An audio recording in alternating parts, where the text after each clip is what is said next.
بسم اللہ الرحمن الرحیم۔ السلام علیکم۔ یہ کتاب آپ کے لیے کاشانہ بصیرت کی جانب سے ریکارڈ کی جا رہی ہے۔ پارٹ نمبر 11، کتاب عدل الہی، امام خمینی کی نگاہ میں، دوسری فصل،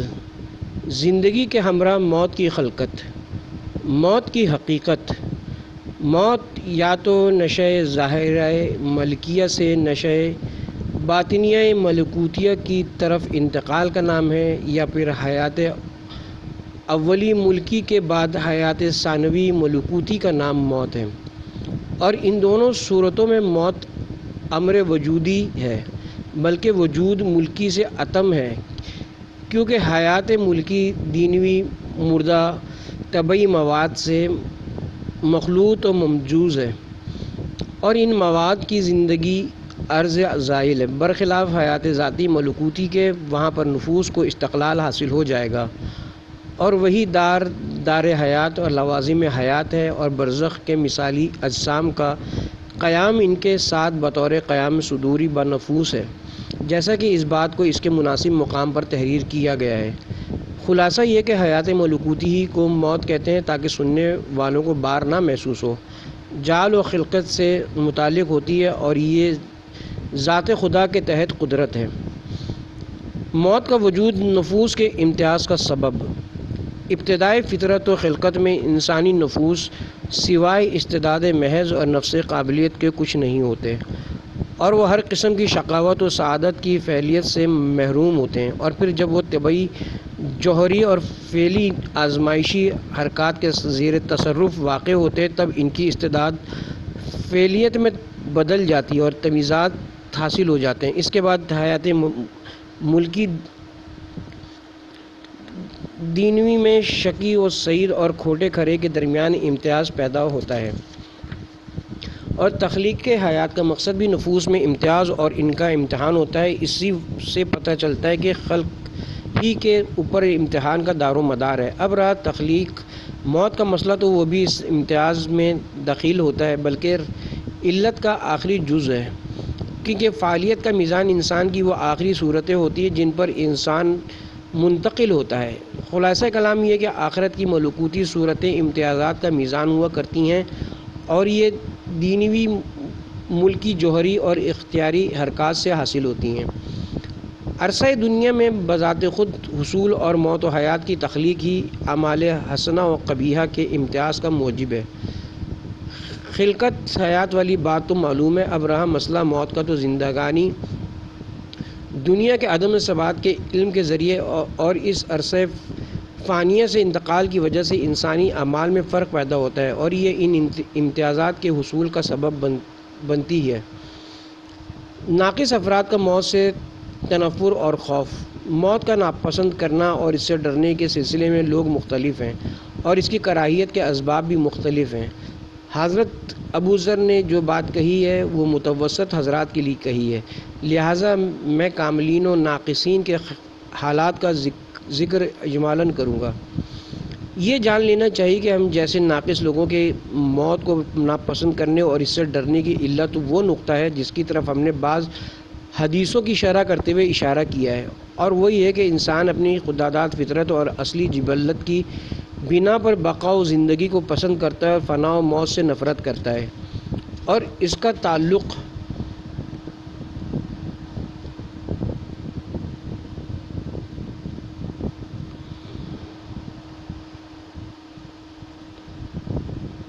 تعلق بقائے مطلق اور حیات دائمی سرمدی سے ہے، یعنی ایسی بقا کو چاہیے جس میں فنا نہ ہو، اور ایسی زندگی کو چاہتا ہے جس کے لیے زوال نہ ہو۔ بعض بزرگوں نے اسی فطرت کا سہارا لے کر مات کو ثابت کیا ہے، جس کا ذکر اس وقت ہمارے مقصد سے خارج ہے، اور چونکہ انسانی فطرت میں یہ محبت و نفرت ہے، اس لیے جس کے بارے میں وہ تشخیص کر لیتا ہے کہ اس میں بقا ہے، اور جس عالم کو عالم حیات سمجھتا ہے، اس سے پیار کرنے لگتا ہے، اور اس کے مقابل سے نفرت کرتا ہے۔ اور ہم لوگ چونکہ عالم آخرت پر یقین نہیں رکھتے، اور نہ ہی ہمارے قلوب اس عالم کی حیات ازلی اور بقائے سرمدی پر اطمینان رکھتے ہیں، اس لیے ہم سب اسی دنیا کے دل دادہ ہیں، اور اس فطرت و جبلت کی بنا پر موت سے گریزاں ہیں۔ اور ہم نے اس سے پہلے بھی ذکر کیا ہے کہ ادراک اور تصدیقی عقلی اطمینان اور طمانینت قلب کے علاوہ ہے۔ ہم اس بات کا عقلی ادراک یا عبادی تصدیق تو رکھتے ہیں کہ موت حق ہے، موت یعنی پست و تاریک و دنیاوی زندگی سے دوسرے عالم یعنی حیات دائمی نورانی اور باقی رہنے والی اعلیٰ ملکوتی زندگی کی طرف انتقال کا نام ہے، لیکن ہمارے قلوب کو نہ تو اس معرفت سے کوئی حظ ملتا ہے اور نہ ہی ہمارے دل اس سے باخبر ہیں، بلکہ ہمارے دل زمین میں ہمیشہ رہنے اور دنیاوی زندگی کے خواہشمند ہوتے ہیں اور اسی پست حیوانی ملکی زندگی کو حیا سمجھتے ہیں اور دوسری دنیا کے لیے جو عالم آخرت اور دنیا جاوید ہے حیات و بقا کے قائل ہی نہیں ہیں، اسی لیے اسی عالم پر اعتماد یا بھروسہ کرتے ہیں اور عالم آخرت سے خائف اور متنفر ہیں اور اس سے فرار کرتے ہیں، اور ہماری یہ ساری بدبختی ہمارے نقص ایمان و عدم اطمینان کی بنا پر ہے۔ ہم جتنا دنیاوی زندگی اور اس کے عیش پر مطمئن ہیں اور اس دنیا کی بقا اور زندگی پر ایمان رکھتے ہیں، اگر اس کا 1/3 حصہ بھی عالم آخرت و حیات ابدی و جاویدانی پر ایمان رکھتے تو ہمارا دل اس سے کہیں زیادہ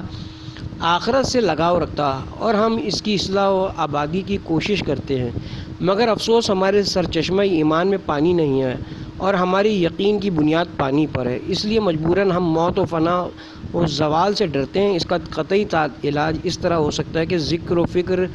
فکر نافع اور علم و عمل صالح کے ذریعے ایمان کو اپنے دل میں داخل کریں۔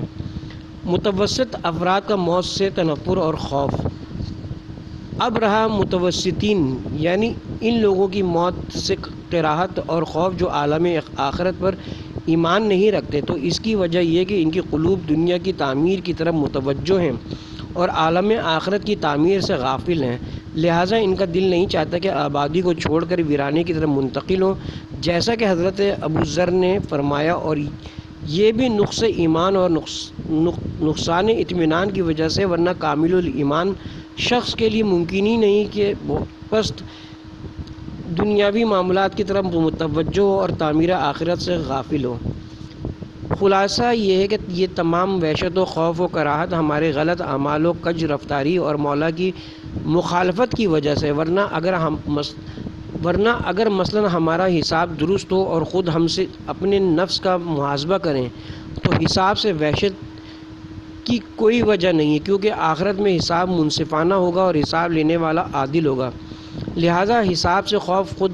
ہماری بد حسابی اور نفاق و چوری کی وجہ سے ہے، نہ کہ ہمارا خوف محاسبہ نفس کی وجہ سے ہے۔ کامل افراد کا موت سے خوف۔ اب رہا کامل اور مطمئن مومنین کا حال، تو یہ لوگ موت سے کراہیت نہیں کرتے، اگرچہ خوف و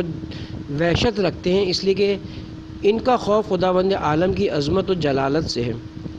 تیسری فصل، بندوں کے اعمال کے مطابق ثواب اور عقاب الہی۔ کم ترین عمل پر فراواں ثواب۔ پہلا شبہ، کہتے ہیں ہمارا آج کا دین کہتا ہے کہ اصول دین میں سے دوم عدل ہے، لیکن گندم نما جو فروشوں کی طرح عملاً جو خدا ہمیں دکھایا جاتا ہے وہ بہت ہی ظالم اور اس کے تمام کام بچ گانا نظر آتے ہیں، چونکہ خداوند تنکے کے بدلے پہاڑ بخش دیتا ہے اور پہاڑ کے عوض تنکا تک نہیں دیتا۔ یہ خدا قیمت کے بدلے قیمت نہیں دیتا، لیکن دینے پر آئے تو معمولی سے بہانے پر دے دیتا ہے۔ اپنے حق سے صرف نظر کرنا عدالت کے منافی نہیں۔ یہ بات درست ہے کہ خداوند عالم عادل ہے اور ظالم نہیں، اور وہ کسی پر بھی ظلم و ستم نہیں کرتا، لیکن بندوں کے گناہ کا بخشنا اور اپنے ماتحت لوگوں پر بخشش اور رحمت اور آپ کے بقول تنکے کے عوض پہاڑ بخشنا عدالت کے منافی کیسے ہو سکتا ہے؟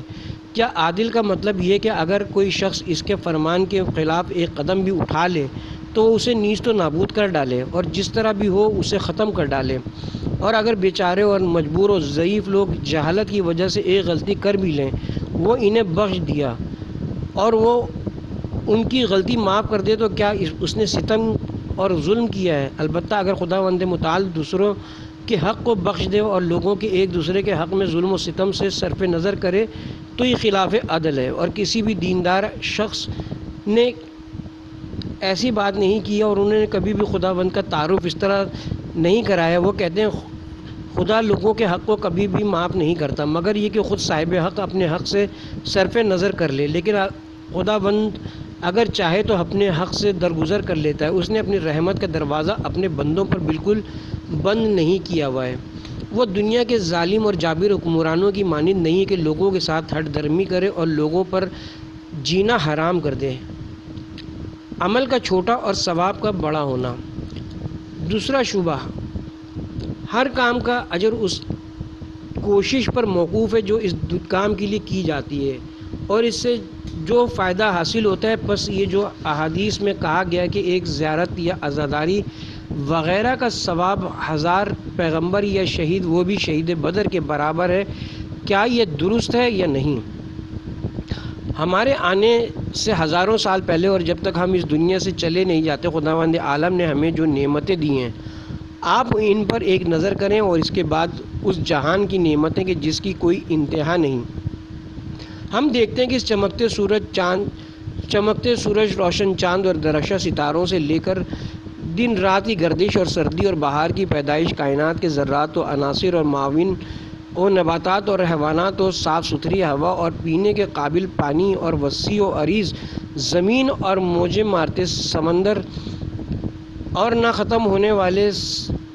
صحرا، زمینی و آسمانی قوتیں، بارش برسانے والے بادل اور زراعت خیز زمینیں، سخت جان پہاڑ اور دشت و بیابان اور انواع و اقسام کے معقولات اور رنگا رنگ ملبوسات اور لاکھوں ایسی نعمتیں کہ جس سے ہم آگاہ نہیں ہیں اور یہ سب کچھ ہماری دسترس میں ہے۔ یہ سب کی سب نعمات ہماری ہی رفع و آسائش کے لیے خلق کی گئی ہیں۔ اس کے بعد ہمیں ایک نظر اپنے بدن اور اس کی خلقت پر بھی کرنی چاہیے کہ جس کے ظاہری آلات و افزار کے جن میں سے ہر ایک میں انتہائی حکمت سے کام لیا گیا ہے، اور ہمارے باطنی نظام، مثلا نظام ہضم و جذب و دفع کے نظام پر ایک نظر کرنی چاہیے کہ جس میں سے کچھ کو علم طب نے ثابت کر دیا اور کچھ اور بعد میں ثابت ہو جائے گا۔ اس کے بعد ایک نگاہ اپنی روحانی قوتوں پر کرنی چاہیے کہ جس کے بارے میں ماہران نفسیات نے بہت کچھ بیان کیا ہے، لیکن پھر بھی بعض چیز ابھی تک ان کے لیے مجہول ہیں۔ پھر ہمیں ایک نگاہ اپنی معنوی نعمتوں پر بھی کرنی چاہیے کہ جو انبیاء کرام اور آسمانی کتابوں اور الہی قوانین اور خدائی معلمین کے مابعوث ہونے کی صورت میں پیش کی گئی ہیں۔ اس کے بعد ایک نظر خدا کی ان نعمتوں پر کرنی چاہیے کہ جو زمانے طفیلیت سے لے کر بچپنے اور بڑھاپے کی مناسبت سے سالوں کے اختلاف کی صورت میں فراہم کی گئی ہیں۔ خلاصہ یہ کہ اگر تمام حساب کرنے والے ان نعمتوں کو اپنی انواع و اقسام کے ساتھ شمار کرنا چاہیں تو وہ اس کام سے عاجز نظر آئیں گے۔ اس کے بعد تم اپنے آپ سوال کرو کہ یہ اس قدر فراوان نعمتیں ہمیں کس خدمت کے عوض میں دی گئی ہیں؟ آپ اور ہم نے اس دنیا میں آنے سے پہلے خداوند عالم کی کون سی وہ خدمت انجام دی ہے کہ جس کے عوض ہمیں یہ نعمتیں دی گئی ہیں؟ ہاں، میں اور آپ اپنی کمزور سوچ کے مطابق اور اپنی تنگ نظر کے ساتھ جب اس عالم پر نگاہ کرتے ہیں تو خدائی کاموں کو اپنے کاموں کی طرف فائدہ اور مفاد حاصل کرنے کی نظر سے دیکھتے ہیں، لیکن خدائی نظام پر ایک نگاہ ڈالنے سے معلوم ہو جاتا ہے کہ خداوند عالم نے یہ سب نعمتیں بغیر کسی عوض اور غرض کے ہمیں دی ہیں، بلکہ جو لوگ اس کے احکام کے مقابلے میں کھڑے ہو کر سرکشی کرتے ہیں اور اپنی خدائی کا دعویٰ کرتے ہیں اور اس کے انبیاء کرام کو قتل کرتے ہیں، ان کے لیے بھی خدا نے اپنی نعمتوں کا دسترخوان بچھایا ہوا ہے اور انہیں سلطنتیں اور مملکتیں دے کر دنیا کا بادشاہ بنایا ہوا ہے۔ زمین و آسمان کا خالق کہ جس نے ایک کن کے ذریعے اس پورے عالم کو خلق کیا ہے، کسی کو اجر اور فائدے کی خاطر کوئی چیز نہیں دیتا۔ اس کی تمام نعمتیں بغیر کسی خدمت، اجر اور فائدے کے ہیں۔ بس آپ نے جان لیا کہ خدا نے اب تک جو نعمتیں ہمیں دی ہیں وہ کسی خدمت کے عوض نہیں ہیں۔ ہم اور یہ پورا عالم کس قابل ہیں کہ اس کی کوئی خدمت اور اس کے لیے کوئی کام انجام دیں؟ یہ خدا کہ جس نے بغیر کسی لالچ کے اس قدر نعمتیں فرعون اور آل فرعون کو دی ہیں،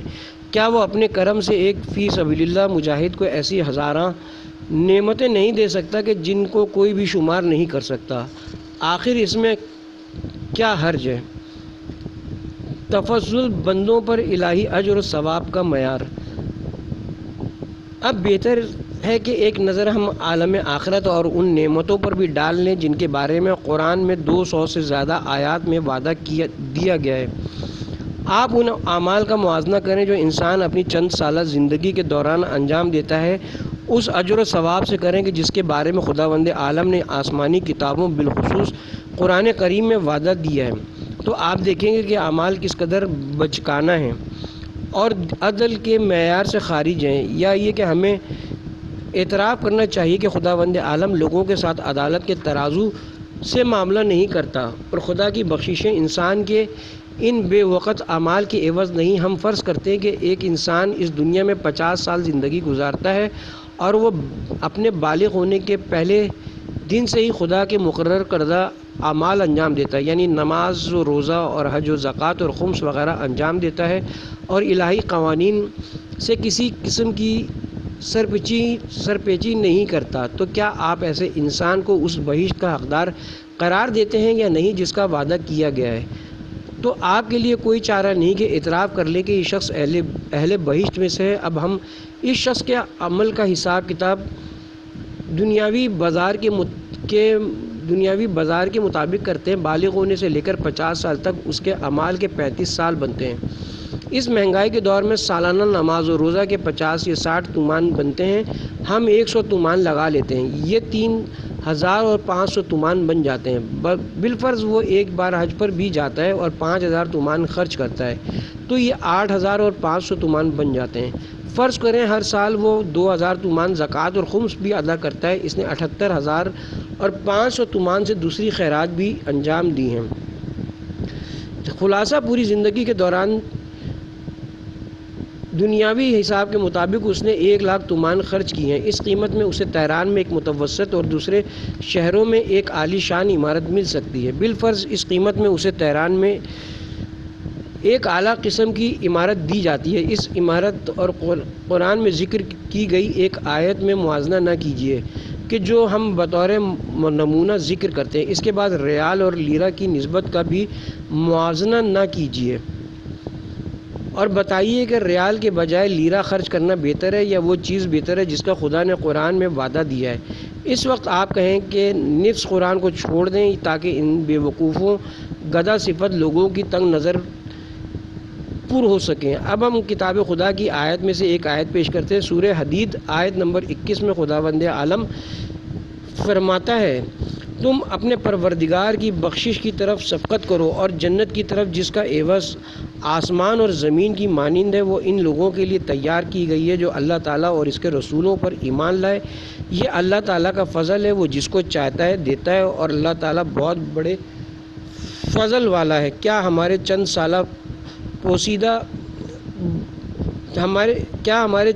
بوسیدہ اعمال کا خدا کی بے انتہا اور غیر متناہی زمانے کی نعمتوں سے موازنہ کیا جا سکتا ہے؟ تمام ادیان اور قرآن کی بہت سی آیات میں صراحت کے ساتھ بیان ہوا ہے کہ انسان بہشت میں ہمیشہ رہے گا اور اس کی نعمتیں ابدی ہوں گی۔ کیا ان چند سالہ عمل کو دائمی و ابدی نعمتوں پر قیاس کیا جا سکتا ہے، وہ بھی اس اعلیٰ کیفیت کے ساتھ؟ خداوند کی رحمت اور تفضل پر آخرت کی بنیاد کہ اس عالم کی بنیاد خدا کے فضل اور کرم اور بے قرار رحمت پر رکھی گئی ہے اور خدا کے فضل و کرم کی کوئی انتہا نہیں ہے۔ جواد الاطلاق اور لامتناہی رحمتوں کے مالک کے فضل و کرم کو بعید سمجھنا نہایت نادانی ہے۔ تمام وہ نعمتیں جن کو خدا نے اپنے بندوں کو بخشا ہے اور جن کی جزیات تو کیا بلکہ کلیات کے شمار سے عقول عاجز و سرگردہ ہیں، یہ سب بغیر کسی سوال اور کسی استحقاق کے خدا نے مرحمت فرمائی ہیں۔ اس لیے اس میں کیا معنی ہے کہ خدا کسی وجہ کے بغیر محض اپنے فضل و کرم سے ان ثوابوں کا کئی گنا اضافہ اپنے بندوں کو مرحمت فرما دے۔ جس عالم کی بنیاد نفوذ اور ارادہ انسانی پر رکھی گئی ہو اور جس کے بارے میں کہا گیا ہو، اس عالم میں تمام وہ چیزیں ہیں جن کی خواہش نفوس کو ہوتی ہے اور جن سے آنکھوں کو لذت ملتی ہے۔ حالانکہ انسانی خواہشات کی نہ کوئی حد مقرر ہے اور نہ کوئی مقدار معین۔ کیا اس کے بارے میں اس قسم کے اعتراضات جائز ہیں؟ خدا نے اس عالم کو اس طرح مقرر فرمایا ہے اور ارادہ انسانی کو اس طرح قرار دیا کہ ارادہ کرنے سے جو بھی چاہے وہ شے موجود ہو جاتی ہے۔ سورہ قدر کے ذریعے دوسرے شبہے کا جواب۔ مفسرین نے ابن عباس سے نقل کیا کہ پیغمبر اسلام صلی اللہ علیہ وسلم کے حضور بنی اسرائیل کا تذکرہ کیا گیا ہے کہ ان کے مردوں نے ہزار ماہ تک راہ خدا میں جنگ کی ہے۔ آپ کو بہت تعجب ہوا اور آپ نے خداوند متعال سے درخواست کی کہ آپ کی امت کے لیے بھی ایسی فضیلت ہونی چاہیے۔ چنانچہ آپ نے فرمایا، اے خداوند، میری امت کی عمر سب امتوں سے کمتر کر دے اور ان کے عمل کو بھی کم کر دے، لہٰذا خداوند عالم نے آپ کو اور آپ کی امت کو شب قدر عطا کی کہ جو قرآنی نص کے مطابق 1000 مہینوں سے بہتر ہے۔ لیلۃ القدر خیر من الف شہر۔ کیا یہاں اچھا ہے کہ بنی اسرائیل اٹھ کر خدا پر یہ اعتراض کریں کہ ہم نے تیری راہ میں 1000 ماہ جنگ کی ہے تو یہ کیسے ہو گیا کہ تو نے پیغمبر اسلام کی امت کی ایک رات کی عبادت کو ہمارے 1000 ماہ کی جنگ و خوریزی سے بہتر قرار دے دیا ہے۔ اب آپ آئیں اور اس سورے کو قرآن سے نکال دیں تاکہ بنی اسرائیل اعتراض نہ کر سکیں۔ اب آپ نے جان لیا ہے ایسی بات قرآن میں بھی ہے، تو اب آپ کا یہ اعتراض کسی بھی طرح قابل قبول نہیں۔ ان لوگوں کی غلط فہمی ہے کہ انہوں نے عدالت اور تفضل و کرم میں فرق نہیں کیا اور اس طرح کے بے بنیاد اعتراض کرنے لگے ہیں۔ کسی عمل کا اجر و ثواب ایک جدا چیز ہے اور ہم نے واضح کیا ہے کہ انسان کے اعمال اس قدر اجر کے قابل بھی نہیں ہیں، اور ہم ایک دفعہ پھر کہتے ہیں کہ انسان کسی بھی وقت اپنے کاموں کے عوض خداوند متعال سے اجر کا طالب نہیں ہو سکتا، کیونکہ انسان کی تمام قوتیں، حرکات و سکنات و آلات و ابزار خداوند متعال کی طرف سے ہیں اور انسان کے اپنے پاس کچھ بھی نہیں ہے۔ اگر وہ خدا کی راہ میں سر دیتا ہے یا مال خرچ کرتا ہے یا اپنی قوت و توانائی صرف کرتا ہے تو یہ سب کچھ اس کا اپنا نہیں، بلکہ یہ سب خدا کی نعمتیں ہیں جو اس نے انسان کو مرحمت فرمائی ہیں۔ کیا کوئی ایسی مخلوق ہے کہ جو رائے خدا میں اپنی کوئی چیز دے اور پھر خدا سے اجرت طلب کرے؟ سب کچھ اسی کا دیا ہوا ہے اور اسی کے راستے میں خرچ ہوتا ہے، اسی کی دی ہوئی قوتوں کے ساتھ، لیکن خداوند متعال نے اپنے انتہائی فضل و کرم اور اپنے تفضل کی وجہ سے ان چیزوں کا نام اجر و ثواب رکھ دیا ہے تاکہ بندے خیال کریں کہ یہ سب ان کا اپنا ہے اور وہ اپنے عمل کا اجر حاصل کر رہے ہیں، ورنہ اجر کیا ہے اور سود و فائدہ کس بات کا؟ یہ عمل کس کی وجہ سے ہے تاکہ اس پر فائدہ حاصل کیا جائے۔ اے بیچارے انسان، تو نے اپنی حیثیت و قدر نہیں جانی اور عظمت خدا کو فراموش کر دیا ہے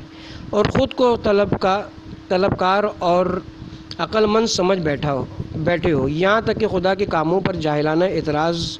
کرنے لگے ہو۔ اب جبکہ یہ معلوم ہو گیا کہ خداوند متعال جو کچھ بھی دیتا ہے وہ سب اس کا کرم اور تفضل ہے، نہ کہ ہمارے عمل کی مزدوری۔ یہ کہاں عدالت کے خلاف ہے کہ خدا اپنے پیغمبر یا فرزند پیغمبر کی خاطر دوسروں پر کچھ زیادہ کرم و بخشش کر دے؟ البتہ اگر یہ عمل کا اجر یا مزدوری ہوتی تو ممکن ہے یہ اعتراض درست ہوتا،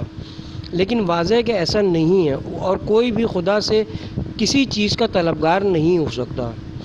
سورہ نساء کے ذریعے دوسرے شبہے کا جواب۔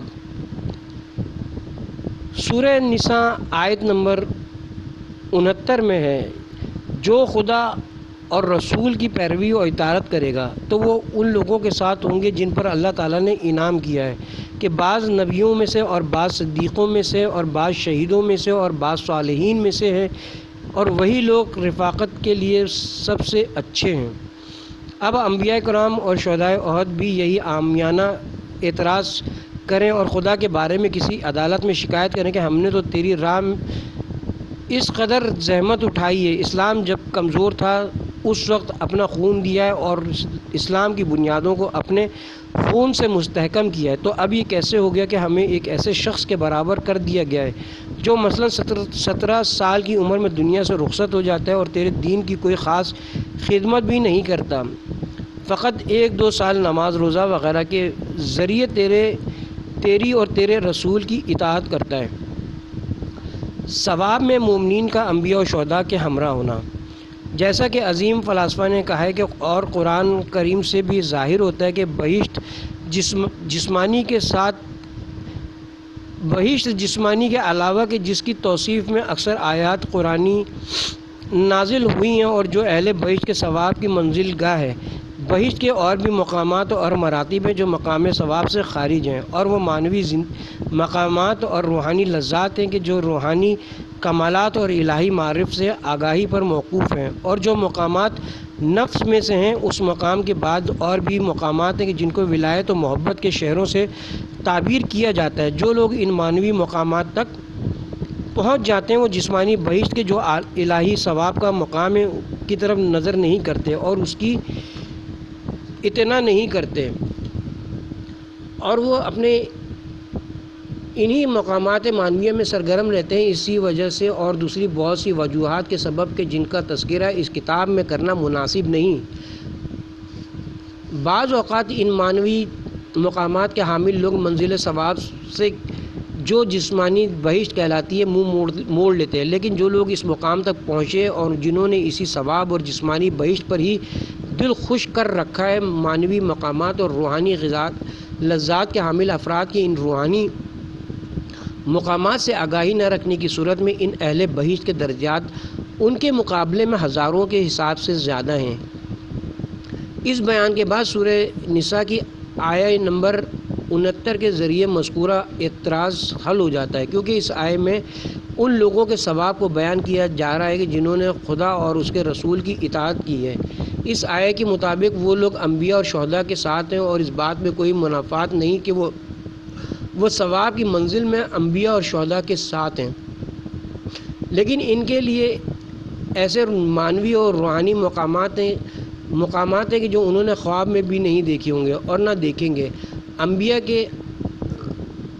کرام عام لوگوں کو جو نعمتیں دی جاتی ہیں ان پر نظر نہیں رکھتے اور انہیں ہیچ جانتے ہیں، بلکہ اسی دنیا میں یہی بات جاری ہے کہ جس میں منزل ثواب اور ان معنوی مقام تک پہنچنا حقیقت نہیں رکھتا۔ فرعون اور آل فرعون اس قدر ممالک اور سلطنتوں کے مالک تھے کہ جو حضرت موسیٰ کے پاس نہیں تھی، لیکن حضرت موسیٰ کے پاس روحانی کمالات میں سے ایسی چیزیں تھیں کہ جن کی وجہ سے وہ فرعون کی مملکت سے بے اطلاع تھے، اور فرعون اور آل فرعون ان لذات کو خواب میں بھی نہیں دیکھ سکتے تھے جن سے حضرت موسیٰ بہرہ مند تھے۔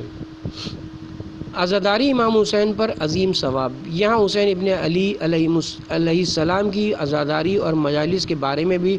کچھ کہنا چاہیے۔ وہ مجالس جو ذکر مصائب کے نام سے شیعہ علاقوں میں رائج ہیں، اپنے تمام تر نقائص کے باوجود دینی و اخلاقی احکام اور فضائل کی ترویج کا ذریعہ رہی ہیں۔ دین خدا اور آسمانی قوانین جو مذہب شیعہ یعنی علی علیہ السلام کے پیروکار اور اولی الامر کے فرما برداروں کی روش سے عبارت ہے۔ انہی مقدس مجالس جن کا نام عزاداری اور جن کا مقصد خدا کے دین اور احکام کی ترویج کی بدولت اب تک زندہ ہو پابرجا ہیں اور آئندہ بھی باقی رہیں گی۔ عزاداری کے سبب دین کی باقی رہنا، عزاداری کے سبب دین کا باقی رہنا۔ جب اللہ تعالیٰ نے دیکھا کہ صدر اسلام کے مفسدین نے دین کی بنیادوں کو متزلزل کر دیا ہے اور صرف چند افراد کے علاوہ کوئی سالم نہیں رہا، تو اس نے حسین ابن علی علیہ السلام کو آمادہ کیا اور آپ نے اپنی قربانی و جانثاری کے ذریعے ملت کو بیدار کیا۔ اللہ نے عزاداران حسینی کے لیے عظیم ثواب مقرر فرمایا تاکہ وہ لوگوں کو بیدار رکھیں اور تحریک کربلا کی بنیادوں کو بوسیدہ نہ ہونے دیں، جو ظلم و جور کی جڑیں اکھاڑنے اور لوگوں کو توحید و عدل کی طرف لے چلنے کے اصول پر استوار تھیں۔ پھر مذکورہ بنیادوں پر استوار شدہ عزاداری کے لیے اس قدر عظیم ثواب کی تعین ضروری تھی تاکہ لوگ ہر قسم کے دباؤ اور سختی کے باوجود اس سے دستبردار نہ ہوں، وگرنہ حسین ابن علی کی قربانیاں بھی اس وقت ضائع کر دی جاتی۔ اس طرح تشیع کی بنیادوں کو مضبوط کرنے کے لیے رسول اکرم نے جو کوششیں کی تھیں اور جو تکالیف اٹھائی تھیں وہ سب ضائع ہو جاتی۔ بس اگر ہم یہ فرض کر لیں کہ اللہ تعالیٰ اعمال سے حاصل ہونے والے مفید نتائج کے حساب سے ثواب عطا فرماتا ہے، تو واضح ہے کہ عزاداری سے جو فائدہ حاصل ہوا ہے یا حاصل ہو رہا ہے وہ ہے تشیع کی بنیاد اور دین حق کی بقا، جس سے اہل عالم کی دنیاوی اور اخروی کامیابی اور فلاح وابستہ ہے۔ علاوہ ازیں اس دور کے شیعوں کی حالت اور علی ابن ابی طالب علیہ السلام کے مخالفین کی طرف سے آپ کے معتقدین پر قسم قسم کے دباؤ کے پیش نظر اس عزاداری کی قدر و قیمت اس قدر بڑھ جاتی ہے جس کا ہم تصور نہیں کر سکتے۔ اللہ تعالیٰ ان کے لیے اس قدر ثواب اور جزا عطا فرماتا ہے جسے نہ کسی آنکھ نے دیکھا ہو اور نہ کسی کان نے سنا ہو، اور یہ عین عدل و انصاف ہے۔ اعمال کی ملکی اور ملکوتی صورت کا فرق۔ بعض غیر مطمئن اور کمزور نفوس چھوٹی نیکیوں پر بہت ثواب دینے کے سلسلے میں اعتراض کرتے ہیں، حالانکہ وہ لوگ اس سے غافل ہیں کہ جو چیز ہماری نظر میں چھوٹی ہے وہ اس بات کی ہرگز دلیل نہیں ہے کہ اس کی صورت غیبی و ملکوتی بھی حقیر اور چھوٹی ہو، کیونکہ بہت سی چھوٹی مخلوقات کے باطن و ملکوت بہت ہی بڑے و عظیم ہوتے ہیں۔ مثلا رسول اکرم کا مقدس قد و قامت اور جسمانی شکل و شمائل اس دنیا کی ایک چھوٹی سی چیز تھی، لیکن آپ کی روح مقدس ملک و ملکوت پر محیط اور زمین و آسمان کی تخلیق کا واسطہ تھی۔ کسی بھی چیز کی باطنی ملکوتی صورت کو دیکھ کر اس کی حقارت و چھوٹے ہونے کا حکم لگانا اشیاء کے عالم بواطین و ملکوت کے علم کی فرع ہے۔ ہم جیسے لوگوں کے لیے ایسے فیصلے کا حق نہیں پہنچتا۔